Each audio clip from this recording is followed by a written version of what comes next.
So I finished reading Naruto. It's going to take me a couple weeks to get my final video out on the second half of part 2 because I'm about to go out of town again, and then once I get home, just putting together all the notes and then doing the video and the edits. And this is probably going to be a long video because I'm covering a lot in it. It'll just take some time. But in the meantime, there is something that I've been wanting to talk about for a while, for months actually, but I just keep pushing it down because Naruto isn't the main thing that I talk about on this channel, so just doing the reviews seemed enough, but I can't shake it, so here we are. It's been really interesting reading through the series, making content on it, reading through people's comments on Naruto, because this is a series that gets a ton of love and a ton of hate. And one of the reoccurring things that I see come up all the time for Naruto is specifically the hate that the women of the series get, or rather, the writing of the women. Unless you're Sakura, then it's just the hate of the women. But I see time and time again the sentiment that the women in this series are poorly written. And I gotta say, I don't completely agree. So what I've done is I've attempted to research some of the discussion around this. I've gone into forums where people are talking about why they consider the women in the series poorly written and trying to understand the argument for it so that I can engage with it mindfully rather than accidentally building a straw man and arguing against that. And I do agree that there are many flaws, but I also think that there's many strengths that should be talked about. Anyway, I've done my best, but please feel free to chat with me further about it in the comments if there's anything that I missed or that you disagree with. I'd love to continue the conversation. This will be only discussing Naruto, because that's all I've read. I haven't continued on to Boruto. I don't know that I will, but I think that that's plenty to talk about because that is the main series and that is the only one that Kishimoto wrote all on his own. So, or like, I'm pretty sure there was another writer that did the majority of Boruto. So it seems fine to just talk about Naruto. But before we get into the discussion, a shout out to today's sponsor, Cometeer. Cometeer is the only coffee in the world that is flash frozen to lock in peak freshness, aroma, and flavor. This process was developed by MIT engineers to produce the world's most delicious cup of coffee. With Cometeer, the coffee beans have not been sitting around, getting stale, losing flavor. They are flash frozen, and then they can store in your freezer for up to 3 years to maintain the freshness. But you probably won't want them there that long because this coffee is so bold, so rich, so full of flavor. And the capsules are made from 100% recyclable aluminum, not disposable plastic. And you know I love convenience that doesn't sacrifice flavor, and Cometeer is that. Making the coffee is an incredibly quick process, and I have tried many of their flavors and not once been disappointed. Just loosen the puck. I use hot water, but you can do it just by indenting the aluminum capsule. Drop the frozen puck in the mug, add 6 to 8 ounces of water, and boom, your coffee is done and delicious. Make it hot, make it iced, make it as a latte, enjoy it. Get 15 cups free by using my code, which is linked in the description. Thank you, Cometeer, for sponsoring this video, and thank you to you for checking them out. Fighting men and healing women. This is a quote I kept coming across when I was reading through these forums. I didn't take the time to hunt down exactly where that phrase was originally said, but it seems to be shared by a lot of people. But it's a sentiment that I find really interesting because as I read through the series, something that I found really inspiring about these women is that they could do both. They would rush into battle, hold their own well, and then also save the lives of those that had been badly injured in that battle. I thought it was incredible to watch these women be so skilled both in combat and in medical jutsu, something that's really difficult to learn. Oftentimes, I think what people want from a strong female character is for her to beat up all the boys, challenge men, fight them, and win. And yeah, I love it when that happens sometimes, but to make a strong female character, it takes a lot more than for her to be the best fighter. In fact, I would argue that that's one of the least important components in making a good female character. So let's talk about a few women in the series that show strength. Tsunade had a moving and rich backstory. She suffered painful loss, drinking and gambling to try to numb the pain that haunted her, and even as she lived through this anguish, she refused Orochimaru's offer to resurrect the people that she lost. Tsunade was made Hokage at the worst and most complicated time possible. Leaf Village was ripe for invasion, but she still took on the role, and I think she did it well. She sent a strong message by having all those Jonin do those missions back to back. She made the choice to put a medical ninja on every team to increase the chances of of survival, she was constantly playing a game of chess, sending people out and creating alliances. And when it came time to enter the battle, she did. She held her own, healed the people around her in the midst of that same battle, and survived what was essentially torture. And her resolve and beliefs stayed strong despite everything she went through physically and mentally. Most villains aren't as strong as her. Some of them turned evil after suffering far less. She's strong, gentle, brilliant, and brave. Granny Chiyo. She was the leader of a puppet brigade, excelled in medical ninjutsu, to include creating antidotes and poisons. She had a complex and painful history of having to seal the one-tailed beast inside Gaara and then having to carry that burden. Chiyo trained Sasori in the puppet technique and to develop poisons. She watched over him as he mourned the loss of his parents by creating his first puppets out of them. And when he went off the rails, she didn't stop him because he was her grandson and she couldn't bring herself to do it. And she carries that burden too. When she teams up with Team 7, we see her fighting alongside Sakura, helping her with her chakra threads, giving the antidote for Sakura, and using the puppets to kill her grandson and finally stop him from doing more harm. She spent years developing a new technique completely unique to her to save Sasori, but she realized that she couldn't do it for him because of who he chose to be, and instead she gave her life to save the boy that she condemned to the one-tailed spirit so long ago. She's an incredibly deep and layered character who was a leader, master healer, inventor of new jutsu with complex emotions and motivations, and her humble sacrifice was incredibly meaningful to the story and the themes. She's a flawed person that acknowledges that she couldn't be there for her grandson, but she stops seeing herself as a tool and sacrifices herself for the next generation. Kushina is an incredibly strong character. She gave birth while suppressing 100% of the fox spirit, had the nine tails extracted, was able to hold him down, and still delivered a long goodbye speech while being impaled. But even with all that strength, her gentleness was always on full display, except when she was being a hothead.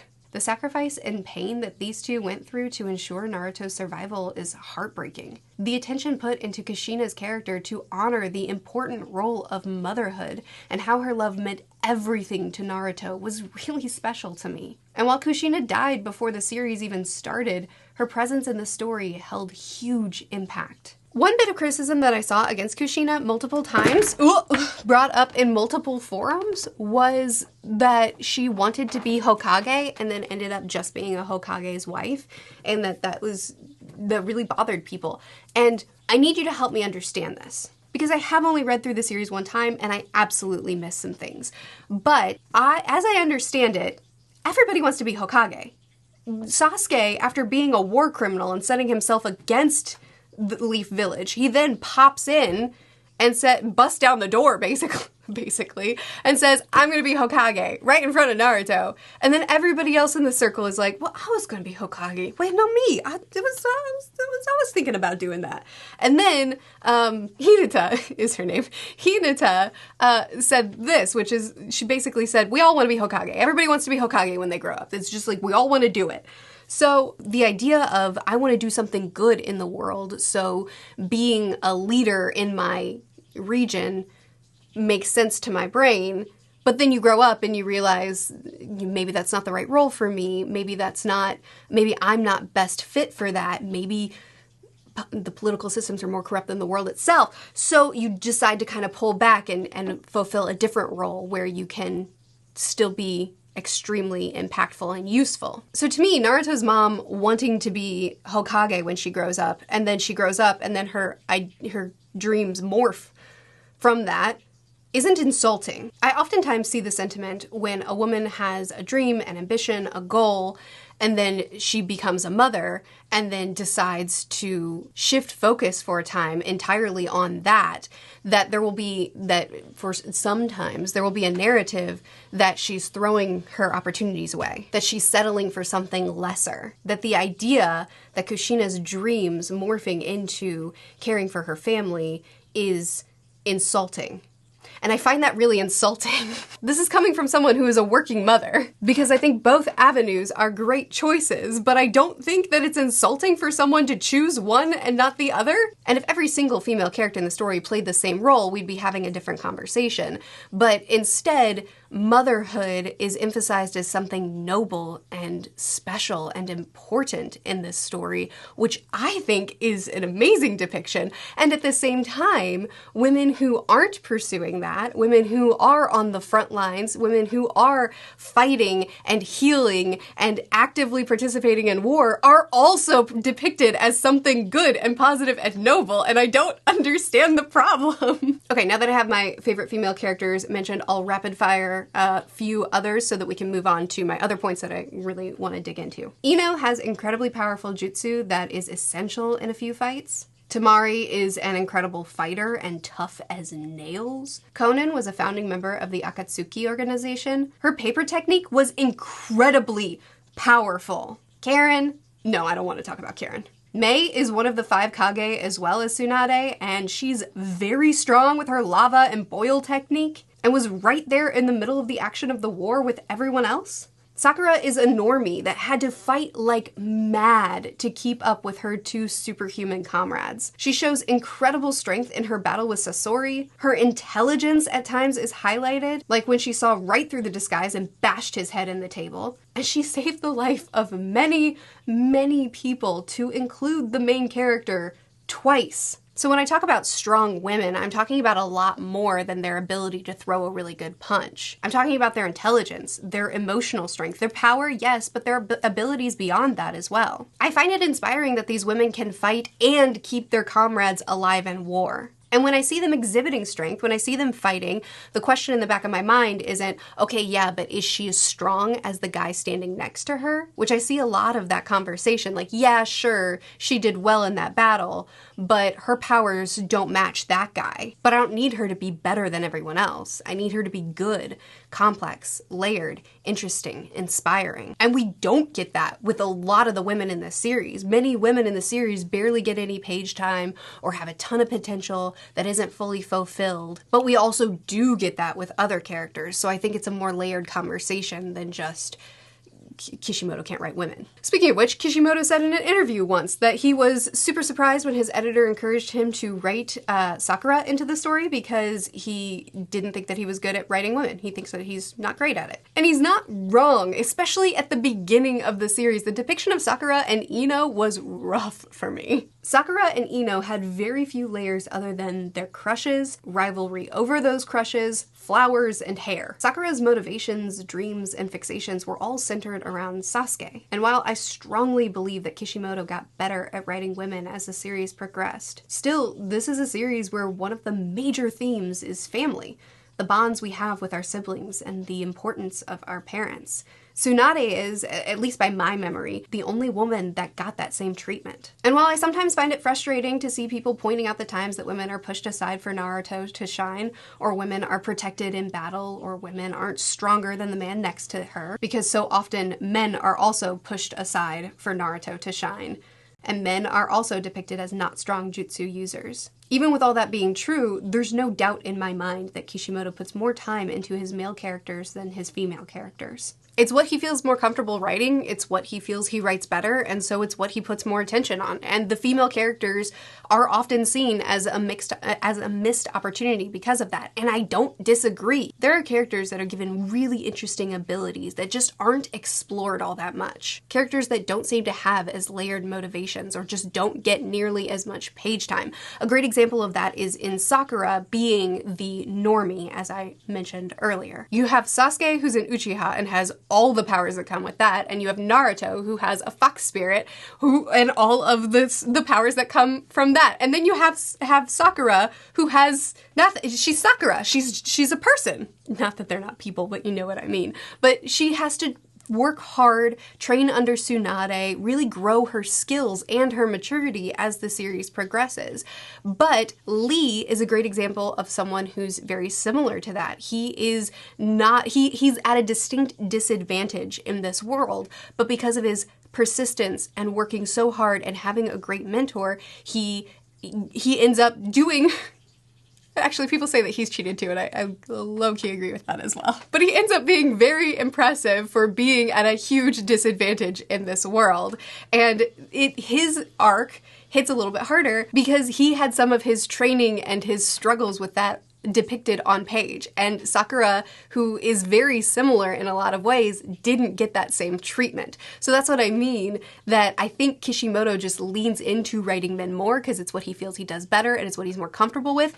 And these women, who I think are written well for the most part, end up missing some of the potential that they could have because they don't get that same page time and they don't get that same attention. And all of that is really valid to discuss and critique, but I oftentimes see strong women with well-written scenes pushed aside or degraded for the sake of emphasizing those critiques. While I do have thoughts about Hinata constantly being put in the background going, Naruto, and Karen existing, and I think that their crushes could be written way better and be way less of a fixation on these characters and on their motivations.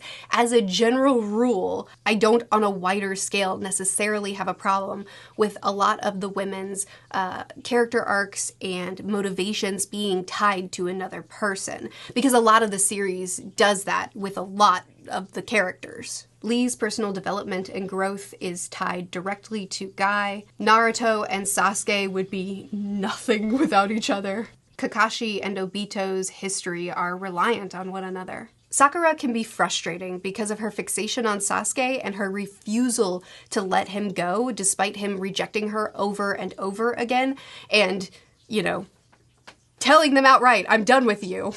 I've chosen my own path. But Naruto too, his fixation on Sasuke is constantly brought up. He will not move on no matter how many times he's rejected and no matter how many times Sasuke tells him, I'm over you. We're not brothers anymore. Get out. And personally, I don't like that Sakura and Sasuke ended up together. In the end, I would have much preferred if Sakura, while Sasuke was off, you know, fighting on the opposite side of this war, if Sakura had moved on and chosen to be with someone who actually respected her in that time frame. I'm sure he respects her now that he's married to her. Respected her and valued her, showed her that she was worth something. I would have loved if she would have just moved on, but continued to fight next to Naruto, doggedly pursuing Sasuke, refusing to give up on him, because they're a team, because they're a part of Team 7, because he's her friend, because she believes in him. She believes that he can come back to the right side. I would have loved if in the end it was still the three of them fighting together, fighting for each other, but not motivated by a romantic love, but rather a platonic one. But we can explore that criticism without discounting all of the strengths Sakura has as well. Speaking of some of the women being primarily motivated by their romantic inclinations, which is a valid criticism because it doesn't happen all the time, but it does happen probably too many times, especially for characters that don't seem to have a personality apart from that. Karen, but that is Obito's entire story.